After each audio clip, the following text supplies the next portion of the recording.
Alrighty, so recently I played the game Hitman 2 for the first time since E3. So that would have been what, May, June? I, I this is the second level they've revealed for Hitman 2 right here. A stage that I think colloquially we've all been referring to as Colombia. But typically, I mean, if you think about it, Hitman levels tend to be named uh, after the city, right? Not the country.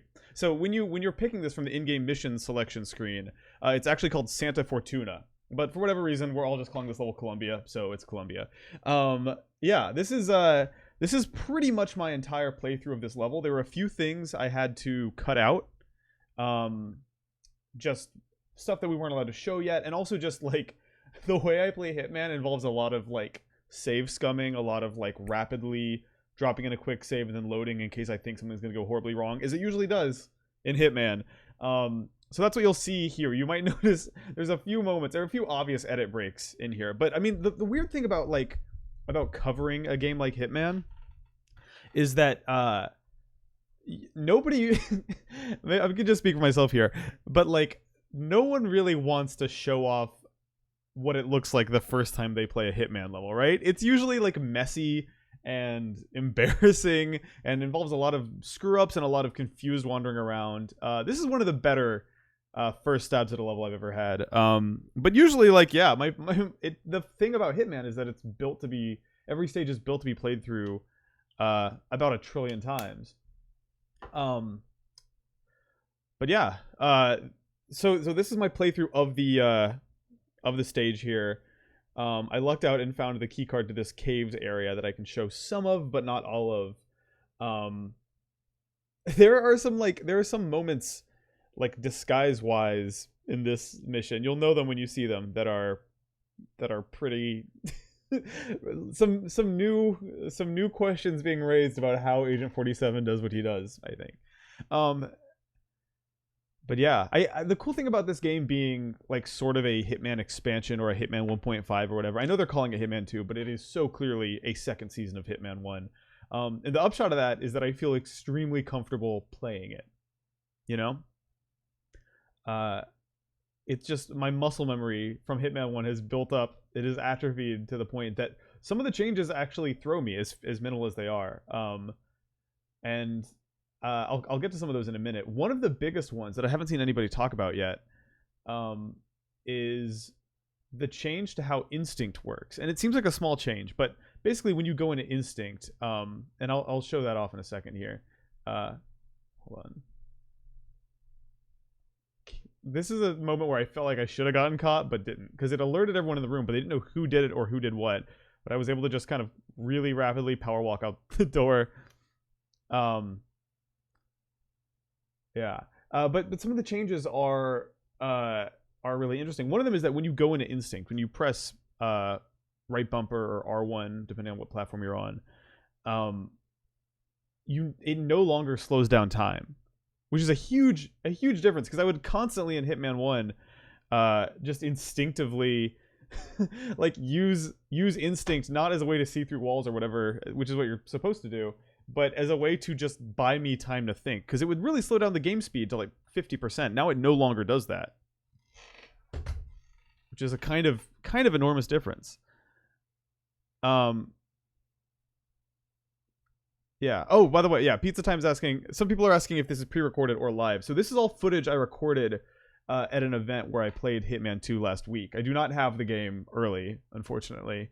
But I already uploaded this video just with no commentary on YouTube, but I didn't really, it didn't give me the chance I wanted to editorialize on my experience. So I figured I could stream this and then just sort of talk through it and answer questions. One of the questions that I got already is from Pizza Time, who asked, should I wait for Hitman 2 or get the 2016 Hitman? So one of the interesting things about this game is that they recently announced that they are rolling all of the content from Hitman 2016 into Hitman 2. And I think it's free. I think that's how it works. So, basically, if you wait for Hitman 2, you will get all, 5, 6 stages from Hitman 1 for free in this game's engine with all the weird little tweaks. So like, for example, the changes to instinct I was discussing. Also, mirrors now work. So if you walk past a mirror, an enemy can see you in that mirror. What are the other... Oh, blending in the crowds. That mechanic that they added is going to be in all of the Hitman 1 stages that are being added to Hitman 2. So, I mean, I would probably advise you to wait. Although, if you have Xbox Live Game Pass, Hitman 1, the entire... It's called the entire first season, which is funny, because there's never going to be a second season. Hitman 2 is the second season. If you have Xbox Game Pass, you could just play Hitman 1 that way. But yeah, don't go out and pay full retail price for it this close to Hitman 2 coming out.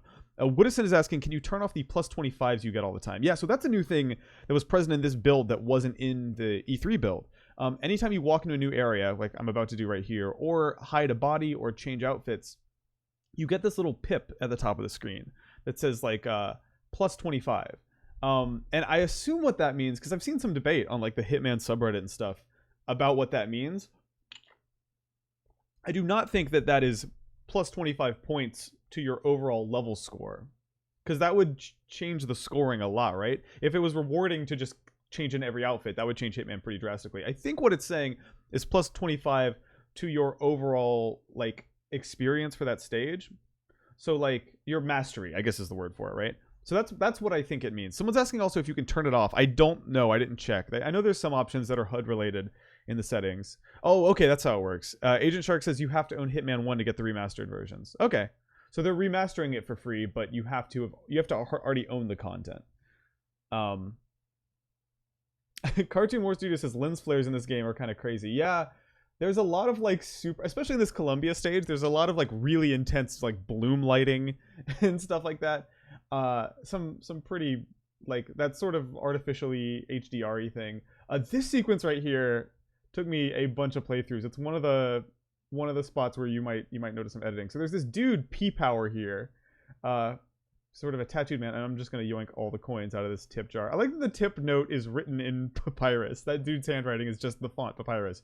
Here's the Freedom Fighters cabinet, which I immediately took notice of. I actually asked an IO Interactive employee who was present at the event. I'm like, hey, that Freedom Fighters cabinet, I noticed it says insert coin on the screen. If I throw coins at the coin slot, is there some sort of like mini game that'll be activated? And he was like, no. I tried it anyway, but he was like, no, unfortunately not. It's cool that you noticed that it's a Freedom Fighters cabinet, because that's like an IO fan favorite game from like years and years and years ago. I wonder if they're like, if it's just a cute joke or if it's a tease. I'm not really clear. Oh, interesting. Cake941 says there's an option to turn it off in the settings called HUD score. Okay, here's P-Power.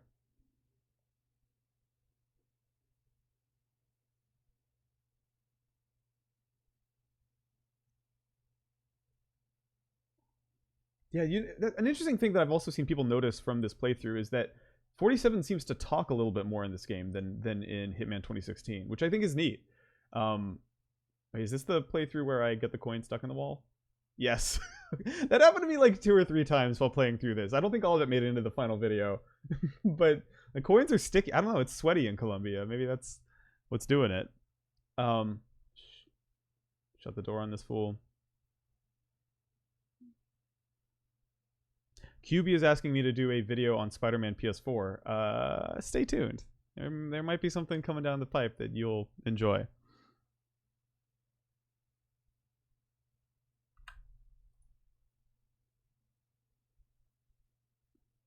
Woodison is asking, how big is this place? Is it Sapienza size or bigger? Seems huge. It felt enormous to me too. It's a really, really, really big stage. Especially when you like factor in that like 2 of the targets have their own enormous mansions that you break into. Like, I was so rushed to try to get through all 3 of these targets. I think my overall playthrough was like 55 minutes. And I like when I eliminated Andrea Martinez, like I had to rush that one. I crammed that one into like 6 or 7 minutes.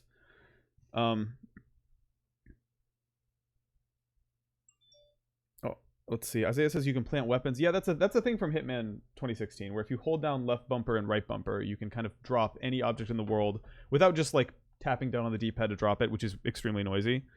Okay, interesting. Cake is saying Colombia is bigger than Miami, which is in Miami, the first level in Hitman 2 is bigger than Sapienza. Yeah, the stages in this game are enormous. I really walked away from this demo confident that there's huge swaths of this that I didn't see. It's a thing about, I mean, I think your first time through any Hitman stage, you're just constantly seeing these teeny bits and pieces of the level that you know are part of some larger maybe kill opportunity or something.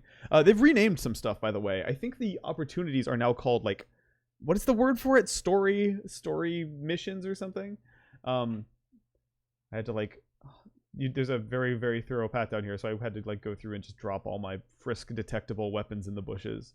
I should have picked these up later because I end up coming back through this way. I totally forgot that I stuck all my stuff in here. Alrighty.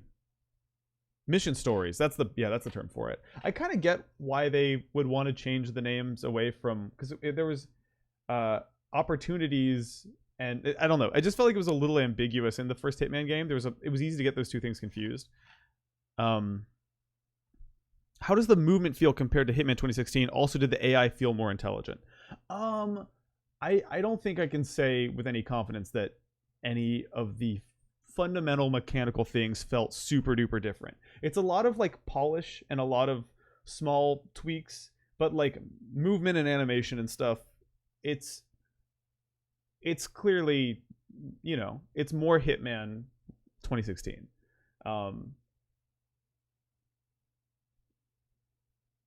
A thing that I'm always fascinated by in games is when the voice acting diverges from the subtitles. Like, the stuff that this dude says in the subtitles does not perfectly line up with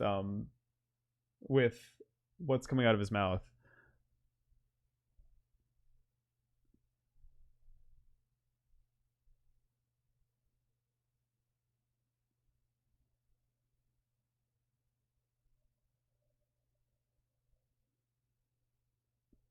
Like, this mansion, I still feel like I've only seen about 30% of it. And a thing that I really enjoyed about playing through this mission was, even after killing Rico, when you'll see the way I do that in a second, I was learning new things from other parts of the level about what this whole tattoo thing is about. And there's this weird, a thing that Hitman 2016 and this game by extension are both really good at is there's a lot of indirect nonlinear storytelling that ends up happening where you just stumble onto a guard conversation that illuminates, for example, this tattoo that you're removing, who it actually is. She claims that it's another woman. By the way, this shot is the craziest thing. They're really, that whole picture-in-picture camera thing that they've added to the game for security cameras and when bodies are found and stuff. I love that they found another weird use for it for that selfie moment. 47 is the most unenthusiastic, unconvincing participant in that selfie.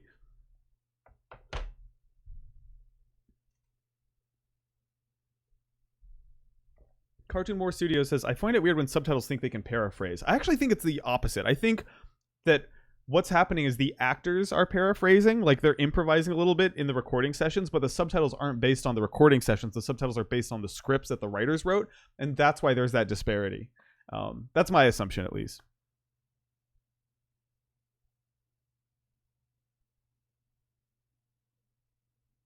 I like that she, in her walking animation, bumped into me and says, would you please go away? And then starts her conversation over. I didn't move. I was just standing there.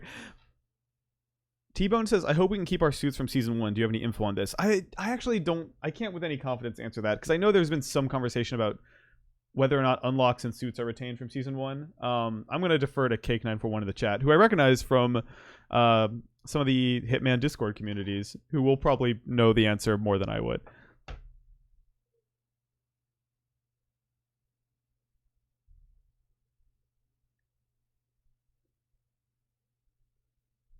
You can't. I edited it out, but right there in that moment, I did a quick save and I tried poisoning the glass. Very, very conspicuous. Immediately got caught, had to reload. But I think if you get into this room earlier, then I'm sure you can poison him that way. Okay, no confirmation on whether or not you get to keep suits so far.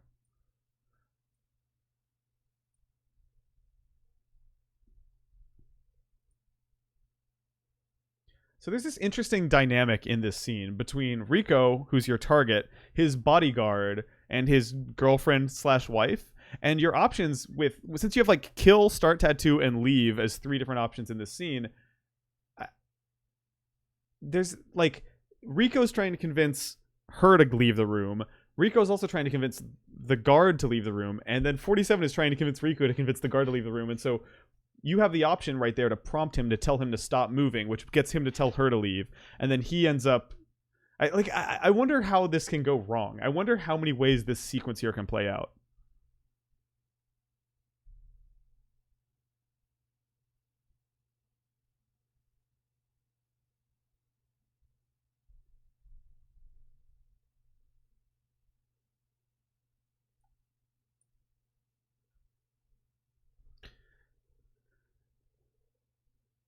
This is, I think, the closest in any like scripted Hitman execution that a dude gets to seeing through your costume.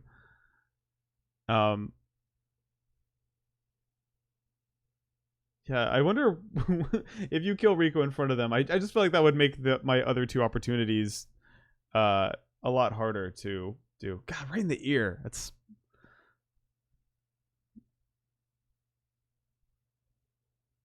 It's kind of interesting that you can drag him out of the chair. Seems like there'd be some opportunities for it to like clip there, but it worked pretty nicely. Now there's no. The frustrating thing about this room, and I'm sure there's a better player would know what to do here. Maybe in an adjacent room there's somewhere to stash the body, but there's nowhere really to hide him. And dumping him over the ledge here would immediately make him get caught by one of the security guards or the maids downstairs. All right, you got this blueprint. I also tried snatching that blueprint as the tattoo artist before killing Rico. Immediately caused them to draw their guns on me, so.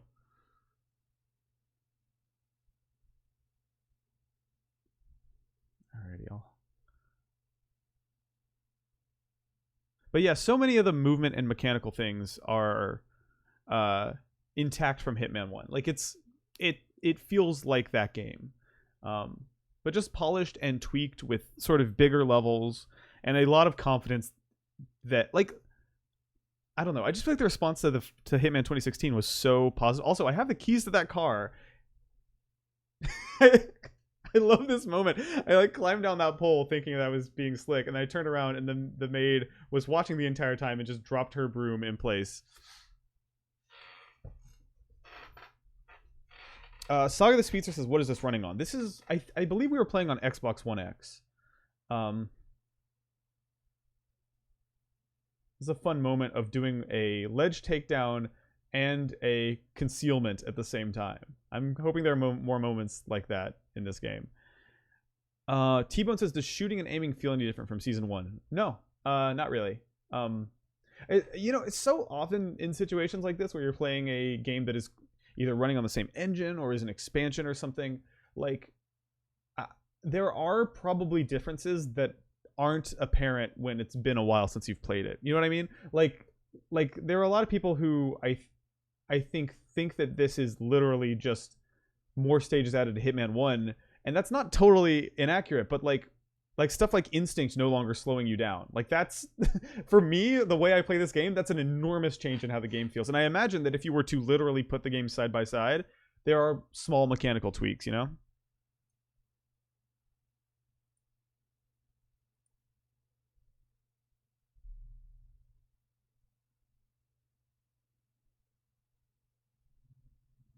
Do you know anything about the rating system? So at the end of this video, you'll get to see a little bit of that. But it's interesting the way, I actually really love all the new UI and interface stuff. It's pretty neat the way that they've done it. Like, at the end of a mission, it runs through every possible opportunity and lights up the ones that you did this time. It really feels like they've structured this to make it even more clear than it was in the last game to players. Oh, this is a fun one. It feels like they really want to make sure that players know, hey, the way this game works, it's built for multiple playthroughs. This is not a get through it, kill the targets, and then go on to the next level thing and never play this level again situation, which I imagine in part IO is in a kind of an interesting and precarious position here, because unlike with Hitman 2016, this game is going to ship with all of its stages. Just going to coke this dude in the back of the head. It's going to ship with all of its stages at launch, right? And so people who are used to games that are structured more traditionally might be tempted to run through all 6 levels and be like, I win. And there are moments in playing this game, like at the end of, when I finished this level for the first time, I don't remember if I included this in the video, but there was a moment where it popped up a screen that was like, this was just one of the ways to take this target out, or these targets out. Here are, like, it actually pops up a screen, this is really cool, with 3 story, like story missions. So 3 different of the major story opportunities, and it encourages you to pick one, and then it'll drop you back into the level with that opportunity pre-selected. Do you know what I mean? Which is kind of neat. Saga the Speedster says, if this is running on an Xbox, it's really awesome how much better optimized this is. Well, you might be right. I would probably caution you to remember that this might be running on an Xbox One X, right? Like, I was playing Hitman 2016 actually earlier this morning on the Xbox One X, and it feels like playing it on a PC. So I mean, I can't speak to how this game runs on an Xbox One, like, or Xbox One S, but on One X, I mean, you're right, it runs really, really well.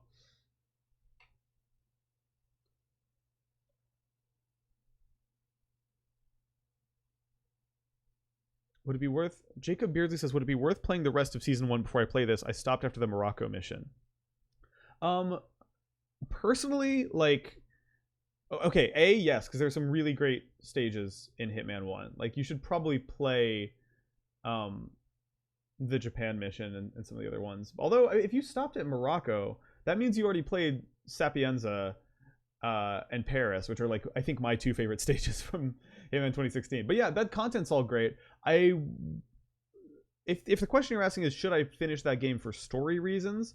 I'm not sure. Personally, that's not what I come to Hitman for. By the way, these moving frogs make me feel like I'm playing, like, Let It Die or something. That you can, like, it's like Snake Eater. You can, like, chase down. It's a moving weapon. I actually do catch one later on in this playthrough. But there are these poisonous frogs that you can scare away if you don't sneak up on them.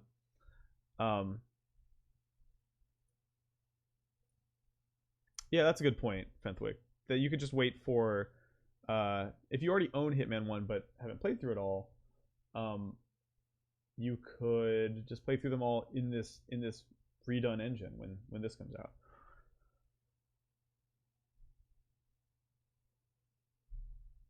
I'm sure there's something you can do with the crazy ayahuasca. All right, here's my first animal catch. I'm really proud of this. It's a great use of the poison mechanic that's in every Hitman stage, is to apply it to a moving animal. How does Agent 47 not get poisoned by grabbing a poisonous frog? He's good. He's good at his job.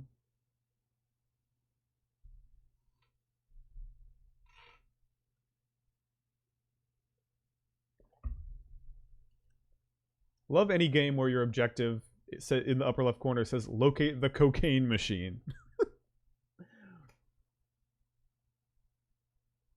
Yeah, wait, what is the release date for Hitman 2? I really should know this, right?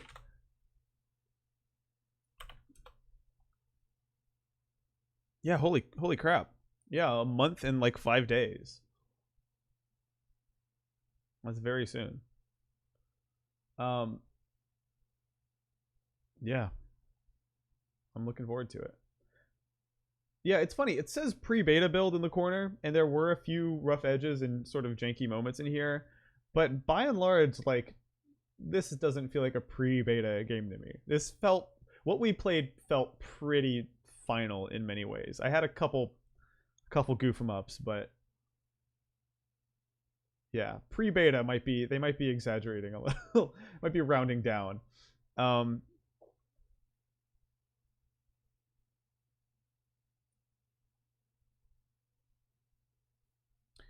Pavakoko says, is it the entire game or are they doing episodes again? So this time, instead of releasing it episodically, they're releasing the whole game in one go.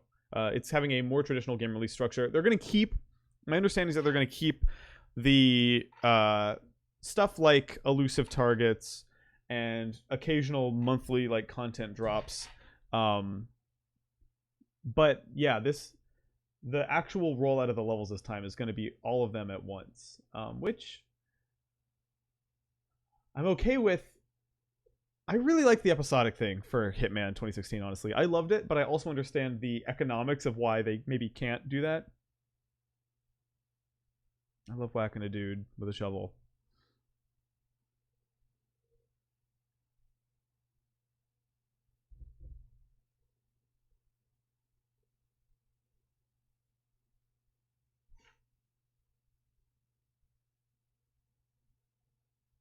Alrighty. So I need this dude's outfit to be able to freely walk around this drug lab. I was kind of hoping to grab him over the edge here, but...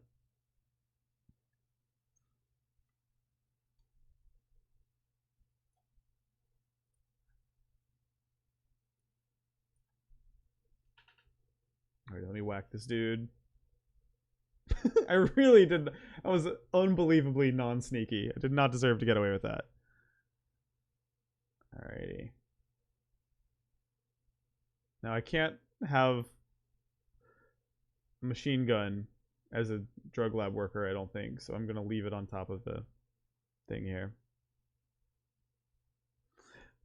Yeah, there's a lot of interesting discussion happening in the chat about like the self-control. Let me just fix this Coke machine. This Coke... it's really sort of, if you think about it, it's sort of a Coke freestyle machine.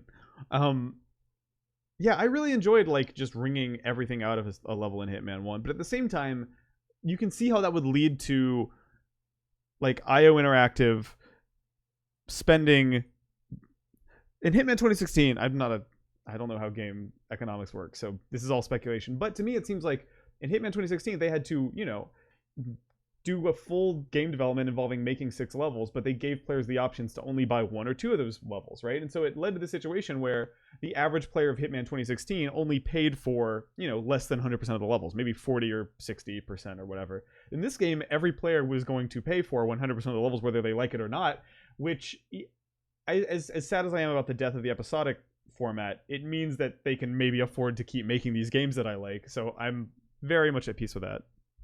Super Ronstar says, I like the way you neatly place all the guns on top of the containers. Yeah, I don't know why I do that. It just feels right. It feels cozy.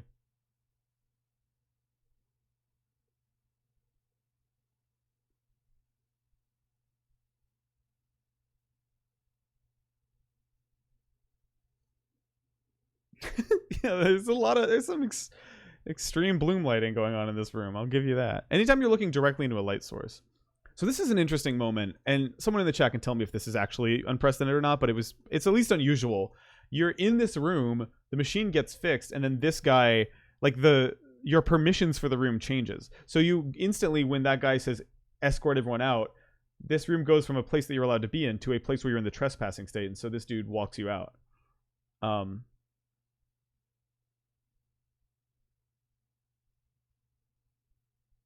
And I'll just go right around the corner and hop through the window and go right back in. This is a very Hitman-y death right here.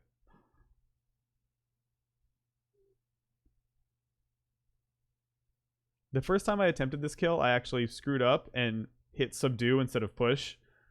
And did not get the kill, which bummed me out. So I just had to reload.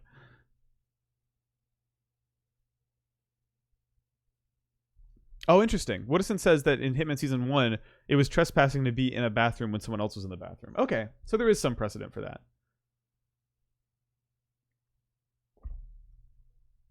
Now this dude found my gun. So he's going to go put it in the gun crate that's in the corner of the drug lab. I'm going to grab my blood coke.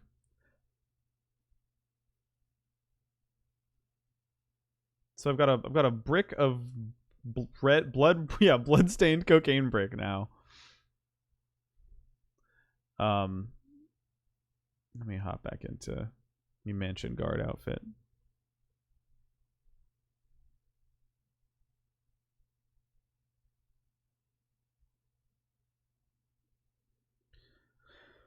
Yeah, it's funny how there's just cocaine everywhere and you can just snack. Like there's a brick right over here that I think I'm just gonna grab and waltz right out, which I feel like wouldn't be chill to do in an actual cocaine field.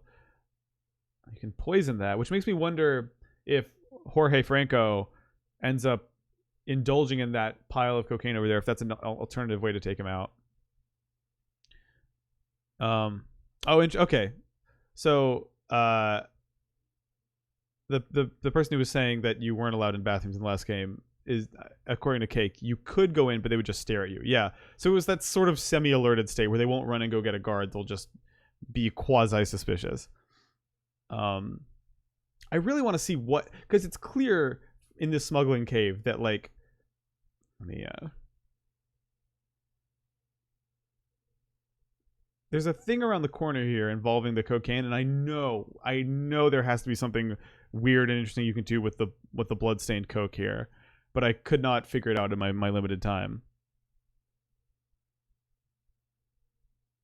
Fenwick says, have you had a chance to mess with a sniper briefcase? Yeah, when I have a video on my channel, and maybe I'll play that next, of my full playthrough of the Miami stage. And yeah, I messed with the sniper briefcase there a lot. Let me pull it up and get that ready. But yeah, I've messed with it. It's cool because it's not just limited to the sniper rifle. Like, I used it to smuggle a fish in somewhere. I guess smuggle is not the right word because holding a fish is not a suspicious item. But yeah, it seems like there's a lot of potential for other cool, weird shit you can do. Alice Knob says, did you play Blood Money or Absolution? So I played Blood Money. Like, here's my personal history with Hitman. Like, I played the Blood Money demo a lot on PC. Like, I think that's correct, right? Yeah. I played the Blood Money PC demo a whole lot. And then I don't know why this is really uncharacteristic for me, but in college I played through Hitman Absolution in its entirety, which was weird because A, I didn't beat games very often, and B, I wasn't a Hitman fan yet. Like, I didn't become the first game to really make me love this series was Hitman 2016. So I'm very much like a newcomer.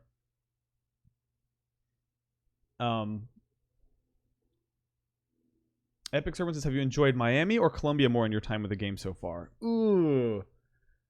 Like, okay, if I was able to play one of those two levels right now, what would I play? I think Colombia. Just because, like, it feels like around every corner there's some, like, this hippo area here. Like, there's just so much goofy shit in this stage. But Miami is like, it's not much I can say right now about it. But I gotta choose my words carefully here. I really enjoyed my time with Miami, and they're both really cool. Like, I remember I had the thought while playing this, like, the thought crossed my mind, and I'm not a clickbaity enough guy to put this in a video title or anything, but I did play this stage, and it did occur to me, like, man, this is kind of the new Sapienza. Like, just in terms of the breadth of depth and all these huge, wildly different areas. It reminded me of how I felt when I started learning Sapienza, you know?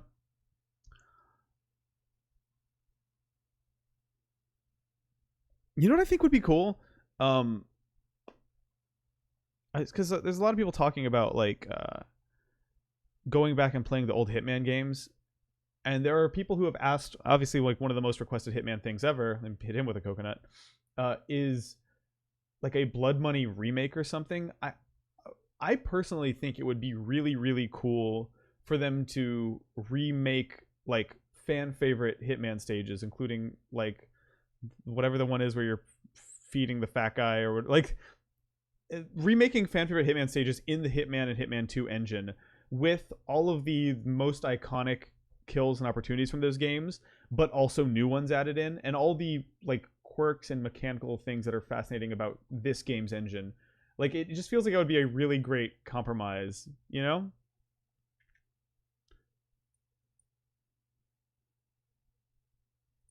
Like that would be a neat solution. IMO.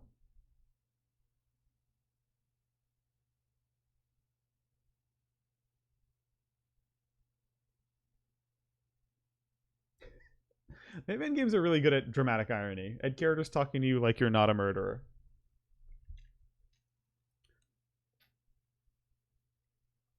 That's a good point, Alice. Well, that's Alice says Sapiens was great except for having to destroy the virus every single time. Do you think this game will have story objectives like that? I mean, not that I've seen so far, and I totally agree. By the way, like the virus part of Sapienza is my least favorite part because like after killing those two targets and feeling really cool, like you realize that you have to go underground and there's not that many exciting ways to destroy the virus. Which is why most of my time spent in Sapienza was spent doing contracts in Sapienza, you know? Like, I hit mastery in Sapienza not from playing the story over and over, but from just doing every conceivable contract and escalation in it.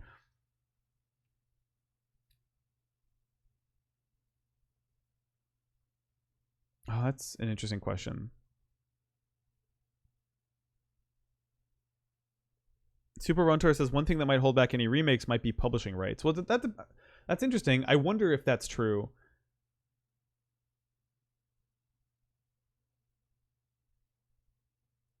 I think that would depend, like, on the specifics of the deal that IO and Square Enix made, you know? I don't really know the details of that.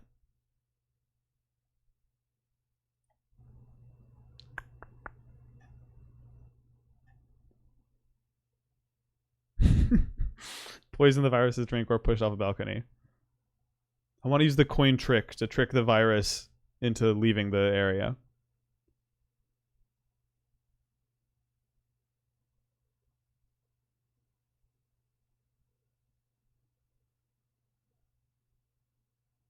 Oh, yeah, you're right. Because Square Enix acquired IO to make Absolution, right? So you're totally right.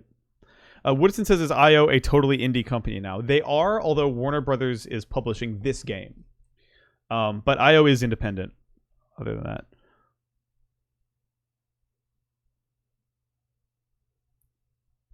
I love this conversation because it makes it clear that the hippo is on cocaine and is also eating people.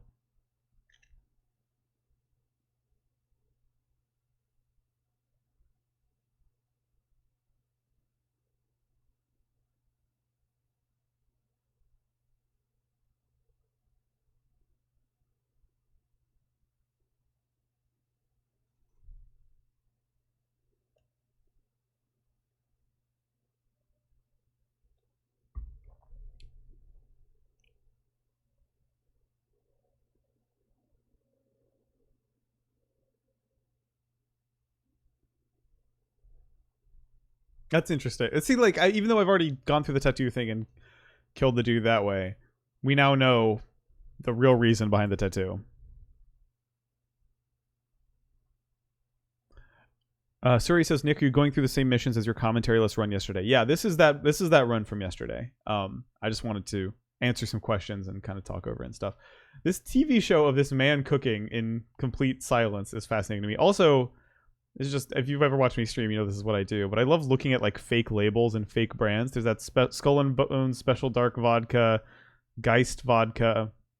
Or the Skull and Bones, I think was, anyways, I think it was rum. But yeah, it's weird playing a game like Hitman, where at least my instinct when playing it is to like leisurely stroll through a stage and really get to know every square inch of it. You can't do that when you're playing these games at a preview event, right?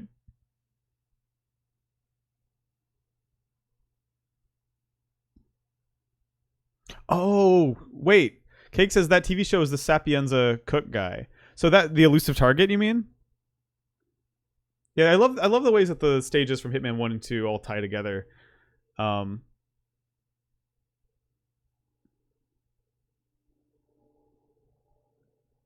CEB404 says, Nick, you're gonna play Life is Strange 2 someday.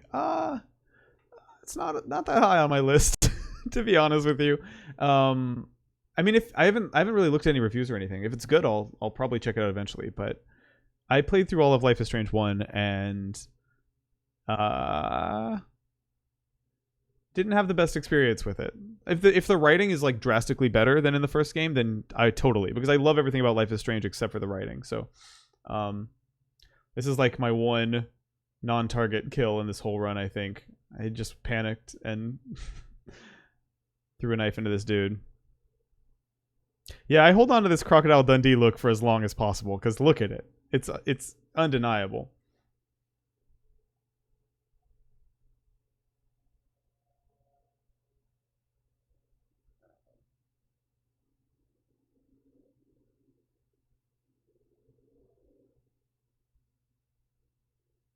I really want to explore this downstairs area some more.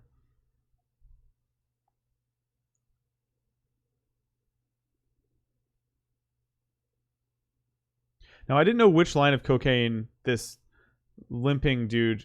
Here's another great detail. I poisoned both of them. One with the poison frog, and then one with the rat poison. This dude, when you overhear the guards talking about the love letter, they talk about how in order to escape with it, he had to climb out the window and wound up breaking his leg. And so you're able to immediately identify the guard who has the love letter by the fact that he's like limping everywhere. Oh, I did feed a bunch of people to a hippo. That's a very good point, Justin Cruz. Okay, so this is like my 80th kill, actually. Never mind.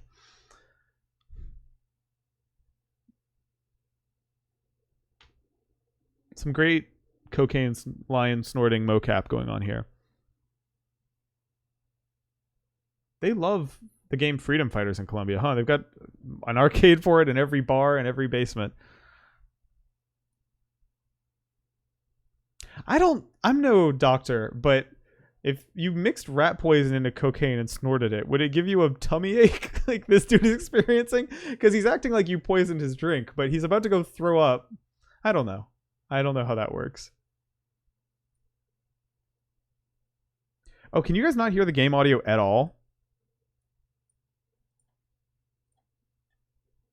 Oh, shit. Okay, I put it on. There we go. Now you should be able to hear it. Whoops. My bad. I thought it was just like too quiet or something. I kept like cranking it up gently. Okay, my fault. Fix it in post. There we go. Is that better? I changed it to... I went into advanced audio properties and set it to monitor and output. What the hell? Okay, I'll just set it to monitor off. Is it silent now? Okay, if I go into videos, here's my nightmare. My nightmare is I'm going to go into the settings, and if I deactivate... I knew that was going to happen. It's going to start the playthrough over. Yeah, this is my fear, is that it would just reset it when I change the audio settings. Can you hear it now, though? I'm trying to do something in OBS that I've never done before. Okay, it's working now, but it required resetting the source. Well, cool.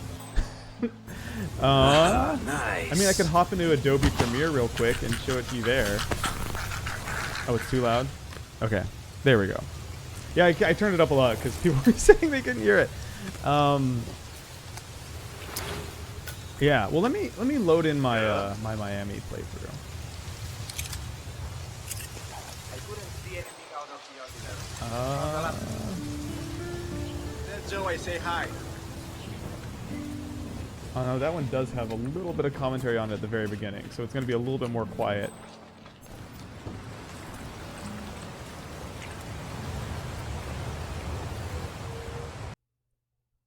So last week I got the chance to play Hitman 2 for the first time, the Miami stage that you might... So last week I got the chance to play Hitman 2 for the first time, the Miami stage that you might have seen gameplay of out there already, and... So last week I got the chance to play Hitman 2 for the first time, This is like my first time ever using this feature in OBS. Alright, I'm going to set it to monitor only and output. So this way I'll be able to hear it and you'll be able to hear it. Everything's falling apart. Yeah, bear with me for the first minute, because I tried to use the speeding up function, that didn't work. But yeah, so the interesting thing about playing this game at E3 was they had all these demo units set up behind closed doors, and at every demo unit was a representative of the game who basically instructed you what you were supposed to do, right? They want you to like walk up and do the pat down and sneak in and go through this very prescribed route. But also the guy I had was really cool with me not doing that.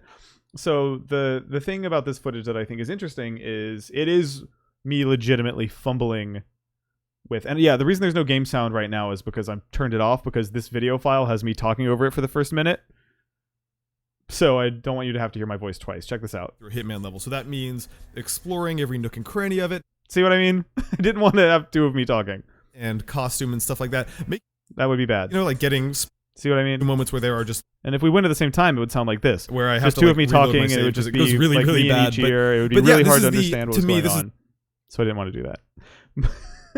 But I think I wrap up the commentary right here. Like what makes it tick. So what you're about to see here is yeah. Caldrick says I want two nicks. See, if I could pan one all the way to the left here and one all the way to the right here, then that would be kind of cool because it'd be kind of a binaural ASMR situation. Attention to this game. Ooh, someone's static transit is going to be bumped up to 3 nicks. Now, if I load in a second video file with commentary, very proud of that might work. That I don't think you. God, I just never stop talking, do I? Holy shit! A bunch of save states and a bunch. Shut up! But I managed to do something I'm pretty proud of. And if you just want to see that, dude, in a separate video, we just want to see the game. Just to kind of stop really talking. I'm gonna go leave a comment on my own video saying, so "Dude, this dude never shuts up. Stop talking. I want to see the game." Anyway, here is 65 minutes of Hitman 2, and I hope you. Let me just choke out this old race marshal. All right, now we're cooking. Yeah, so an interesting thing about this demo also is that the version that they had at E3 was just about taking out Sierra Knox. You just had one target, right? Whereas there's like what, two or three targets in the full version. I haven't seen it because I haven't played it because they had it at Gamescom, I think, in Europe. That's where they first had the full build of this. The other thing about this demo is that it was kind of limited. Like there was only certain areas you could go to. So there's like some huge off-limits, blocked off parts of the stage that I'm not really familiar with at all.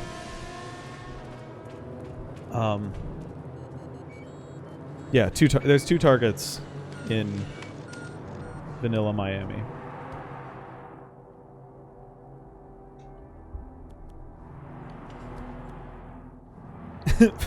Benthwick says, why did they have that monkey there? Yeah, there's a few clapping, loud, noisy monkeys in the world of assassination that I do wonder how they got there.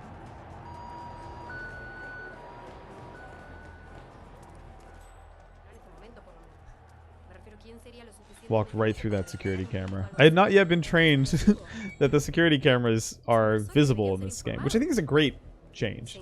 I love that.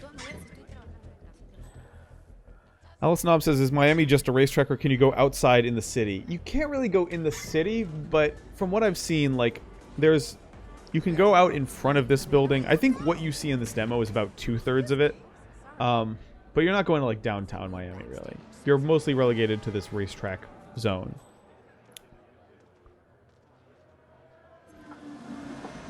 Draufganker. Static Transit says, is Race Marshal his job or his name? It's both. His name is Race Marshal, the Race Marshal.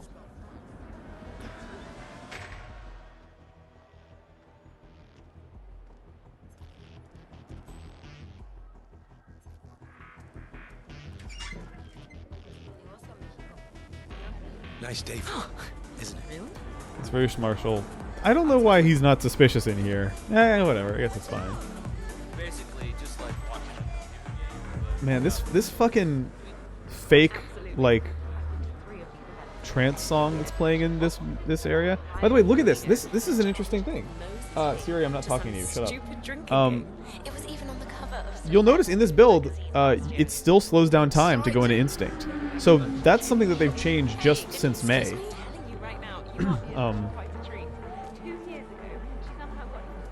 Looking good today, sir.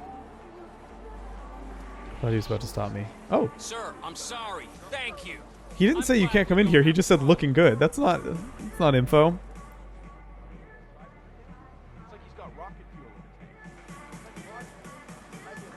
Oh, Justin Cruz says, what are your thoughts on going full Terminator for one target, getting bored, changing disguises, and stealthing the rest? I've definitely done that before. There's so much I want to say, but I can't say. All I'll say is stay tuned to this YouTube channel.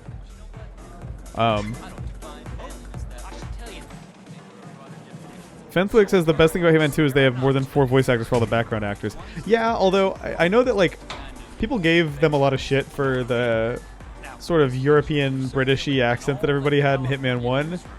Some of the accents in Colombia, dude, I'm not sure it's I don't know that it's an upgrade. They sound like British people doing Colombian accents at some point. Like this whole area is out of bounds.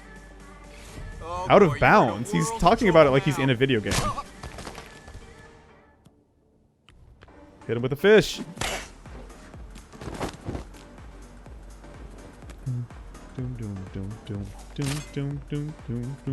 Yeah, there's that iconic fish. Aiden Pierce's iconic fish. This song rules, man. I should have Shazammed it.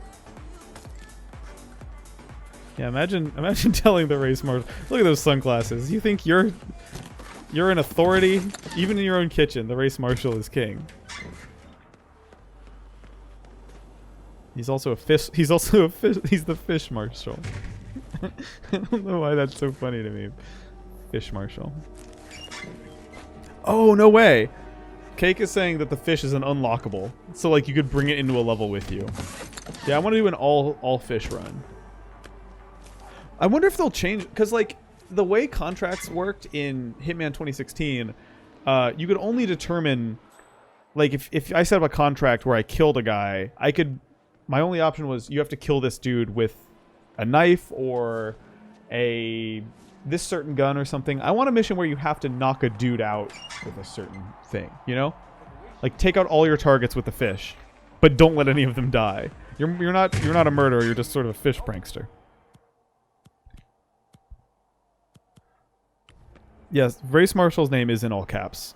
On his birth certificate, it's all caps there too.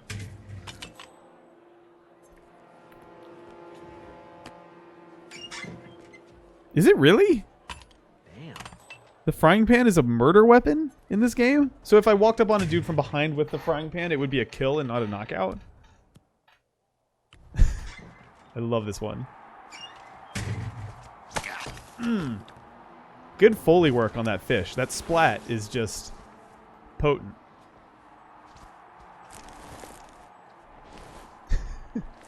Indaburger says, Hitman YouTube pranks contracts. You know how, like, when you get caught in this game, you can hold A to do a fake surrender? You should be able to hold Y to just yell, it's just a prank, bro, over and over, and then there's like a 10% chance that they leave you alone. This is why I don't work at IO Interactive.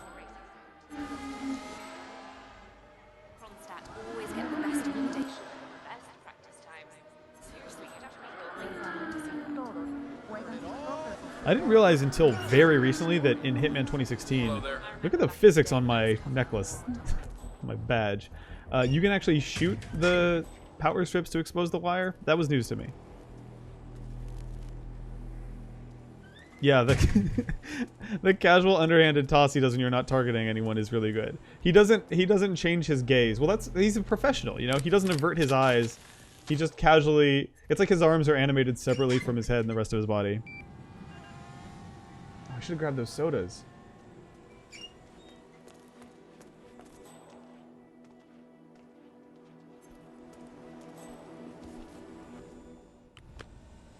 I hate that this shelf is in the way, because I just wanted to bonk him in the head. Oh, that sounded pretty lethal. I know it wasn't, but...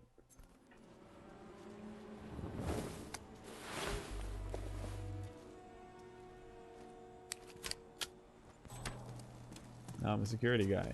Now, the scary thing is, He's knocked out, but he's not...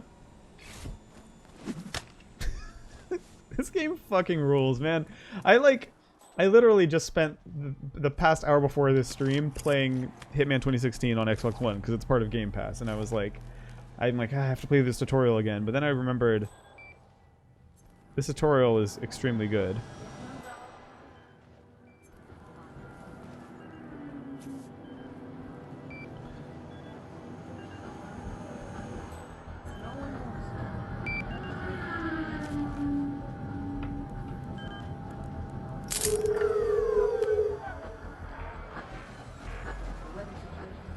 Destroy the footy. See that Security red car shorts and my 47? security belt. That's the Kronstadt race car with Sierra Knox behind the wheel. I just love picking shit up, man. It's the best.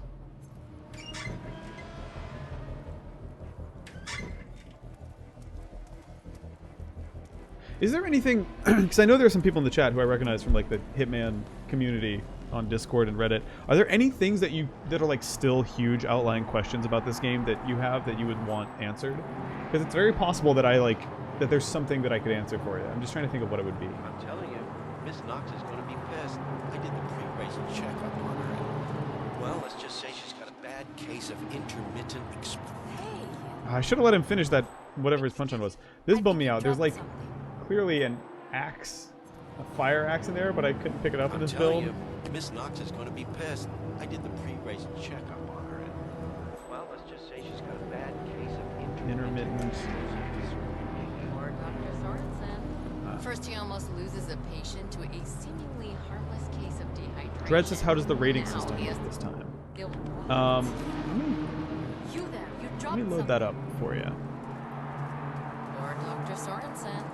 First, he almost loses a patient to a She's her conversation's just on loop. Now he has to deal with this guy suffering from urinary retention. Let's just hope he doesn't somehow screw up the revitalization procedure. Yeah, let me It's just a simple injection. let me show you that. I'll show you how the rating thing works as best I can. To quote Mark Zuckerberg, I'll try my best to do it for you. I'm just trying to find when I finished Colorado here.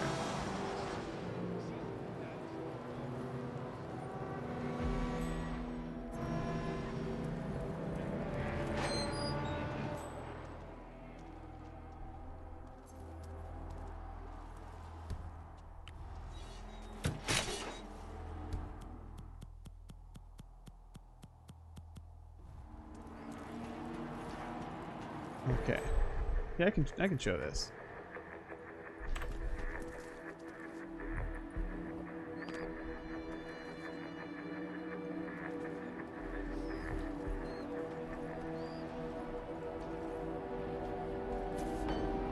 Let me do my briefcase antics first, though.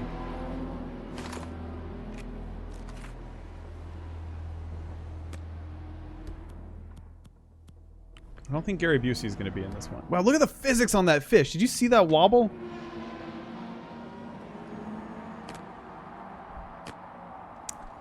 One or two will do says, does Bartoli still own a handgun monopoly in the Hitman universe? Yes, absolutely. In my playthrough of Colombia, I probably collected like 7 Bartolis. So, yeah, I woke up in a new Bartoli.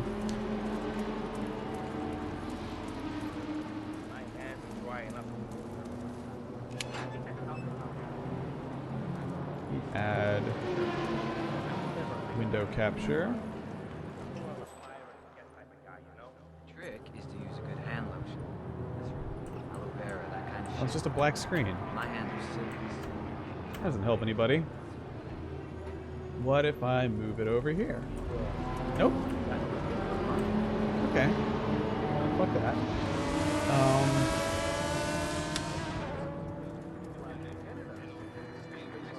It's not very helpful. Yeah, let me... I guess I'll just open up Adobe, man. I'll just do it that way.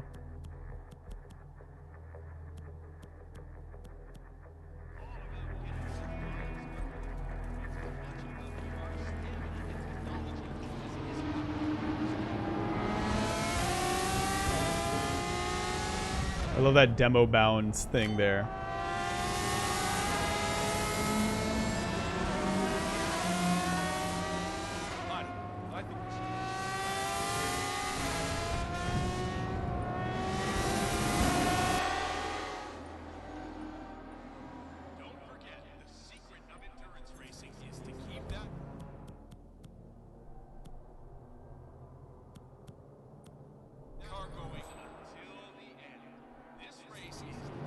Alrighty. Do y'all want to see the, you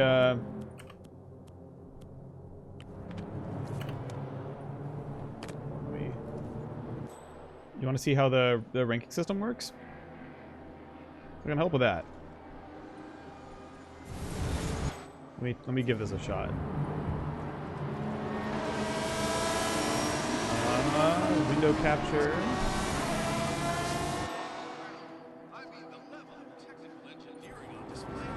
Hey, cool. Boom. Here we go.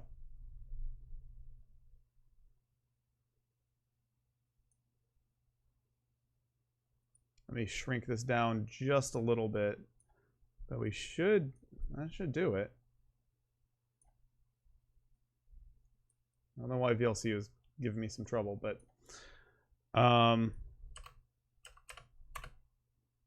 all right.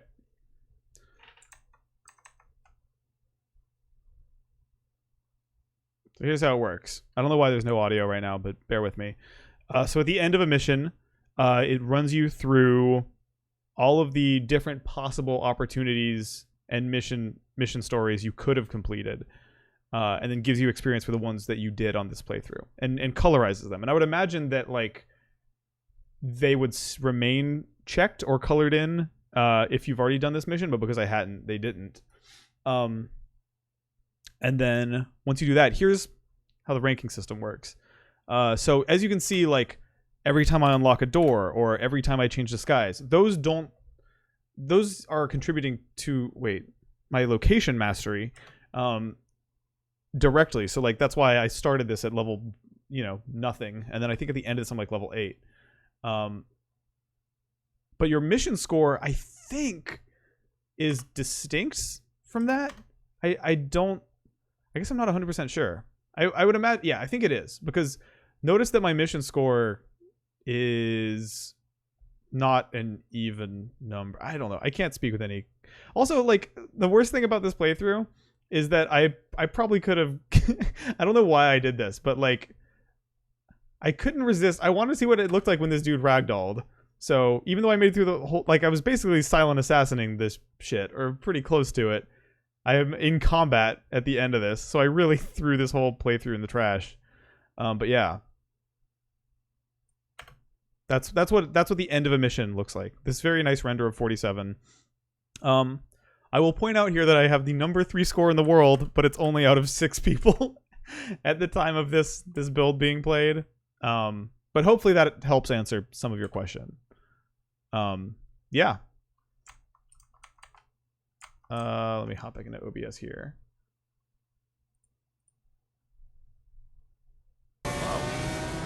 You. Take a look. Sorry, I'm fired. This screen.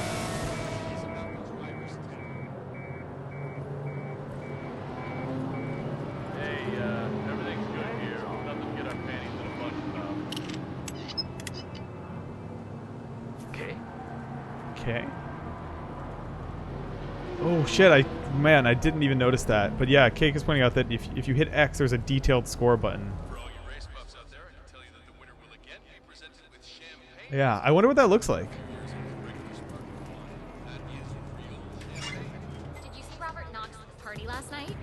I think I caught the rarest of glimpses sometime after midnight, but I'm not sure. The rarest of glimpses. Seems like you were busy with that driver from Team Thwack. What's his name? Never mind that. Just answer the question. Excuse me, sir. I'm sorry. This is a restricted area. Yeah.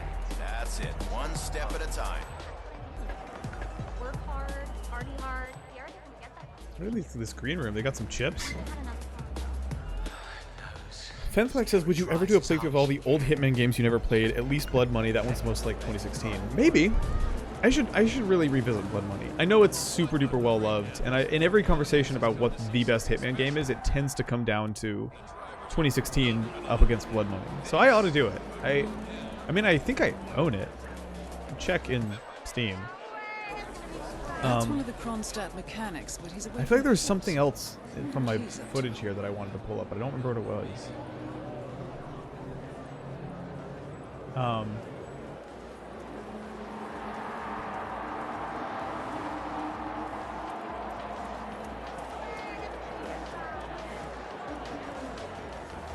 I don't remember. Whatever. Hello, sir.